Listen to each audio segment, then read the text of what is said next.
नमस्कार, फाइटर समाचार में आपका स्वागत है। पेश आज 17 सितंबर शनिवार शाम 7 बजे राजस्थान की खास खबरें।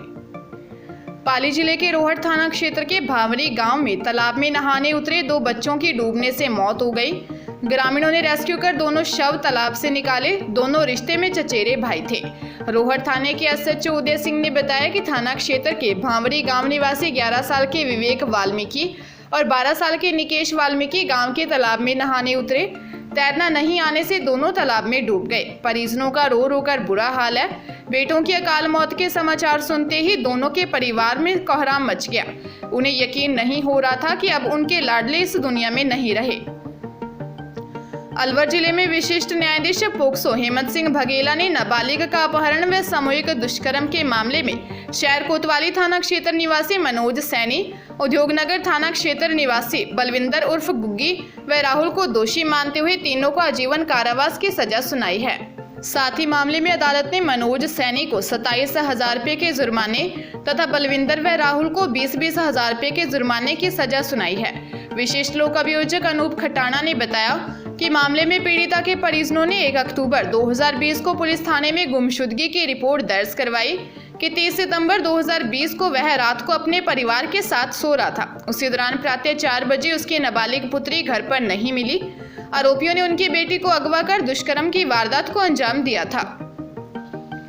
मुख्यमंत्री अशोक गहलोत ने एक बार फिर से भाजपा को आड़े हाथों लिया है। गहलोत ने कहा कि भाजपा में हर कोई अपने आप को सीएम का चेहरा समझने लगा है। कुछ दिनों पहले राजस्थान के कई भाजपा नेता मेरी शिकायत लेकर गृह मंत्री अमित शाह के पास पहुंचे थे। सभी को झाड़कर भगाया। यह बात सीएम गहलोत ने अपने 1 दिवसीय दौरे के दौरान भीलवाड़ा के बिगोद कस्बे में कही थी। गहलोत यहां पर बिगोद कस्बे में हुए ब्लॉक स्तरीय कार्यक्रम में शामिल हुए थे। यहां हेलीपैड पर वह मीडिया से रूबरू हुए हैं। इस दौरान उन्होंने पीएम मोदी व भाजपा को आड़े हाथों लिया। सीएम गहलोत ने बताया कि प्रदेश में कांग्रेस सरकार ने जनता को किया हुआ हर वादा अपनाया है।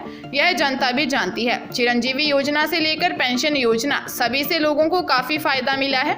साथ ही युवाओं के रोजगार के लिए काफी वैकेंसी व अन्य आयाम भी स्थापित किए हैं। इसके बावजूद भाजपा नेता सरकार की खामियों को निकालने से बाज नहीं आ रहे हैं।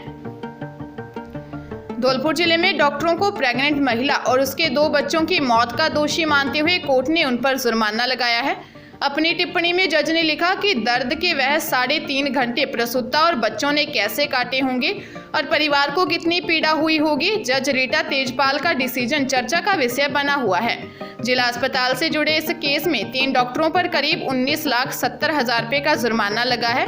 वकील राहुल दुबे ने बताया कि केस वर्ष 2017 का है। बसेड़ी थाना क्षेत्र के रतनपुर की रहने वाली प्रीति की ग्वालियर ले जाते समय मौत हो गई थी। वह प्रेग्नेंट थी और डॉक्टरों की लापरवाही के कारण जान गई थी। इस केस में कोर्ट ने यह भी माना है कि इस मामले में एक जीवित एक बच्चे से भी मां छीन गई, जबकि प्रकृति की व्यवस्था है कि छोटे बच्चे का लालन पालन मां के द्वारा ही किया जाता है। इसलिए प्रसूता प्रीति और 2 नवजातों की मौत के साथ 1 साल के मासूम और उनके पिता का जीवन खराब हो गया।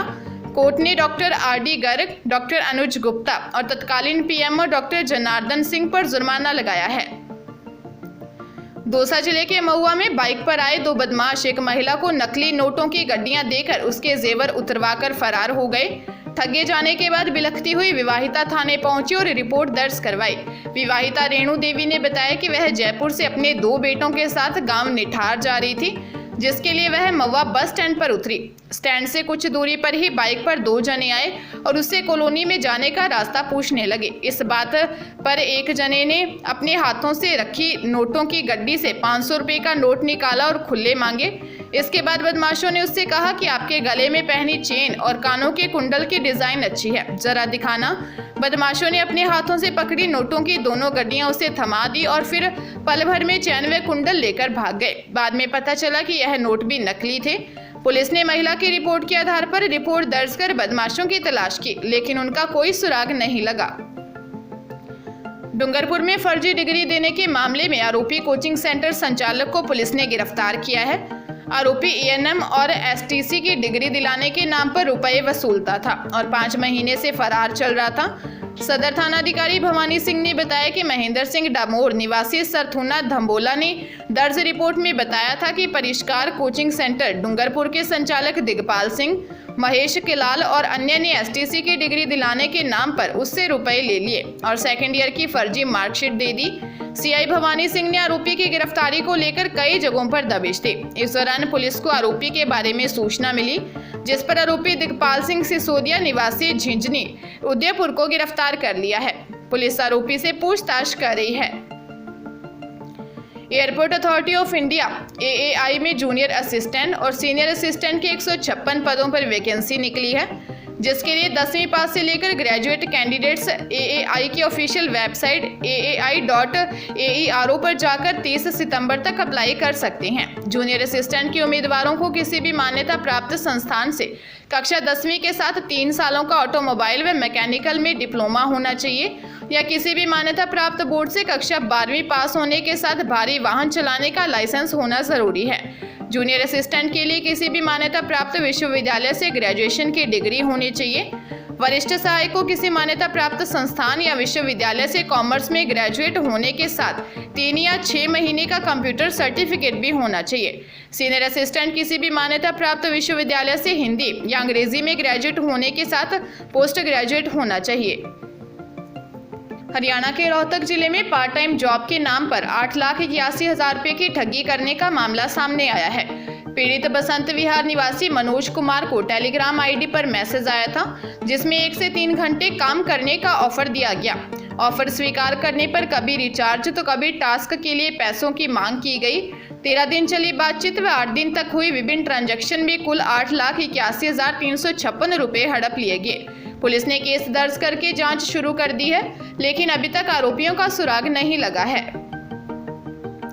पंजाब के बठिंडा जिले में आज पुलिस ने किसानों पर जमकर डंडे बरसाए। मोड़ मंडी में धरने पर बैठे किसानों पर लाठीचार्ज किया गया। पुलिस ने कई किसानों को हिरासत में ले लिया। बसों में डालने के बाद भी किसानों पर डंडे बरसाते गए। जानकारी के अनुसार मानसा बठिंडा हाईवे पर किसानों ने जाम लगाया हुआ था। किसानों ने यह धरना गांव कुमन कलां की हड्डा रोडी पर चल रहे विवाद को लेकर लगाया था। जानकारी देते हुए एक किसान ने बताया कि उन्होंने इस धरने का उठाने का ऐलान भी कर दिया था, लेकिन आज सुबह ही पुलिस के सिपाही मौके पर पहुंचे और धरने पर लोगों को हिरासत में ले लिया। हिरासत में लेने के बाद किसानों को बसों में चढ़ाकर भी उन पर डंडे बरसाए गए।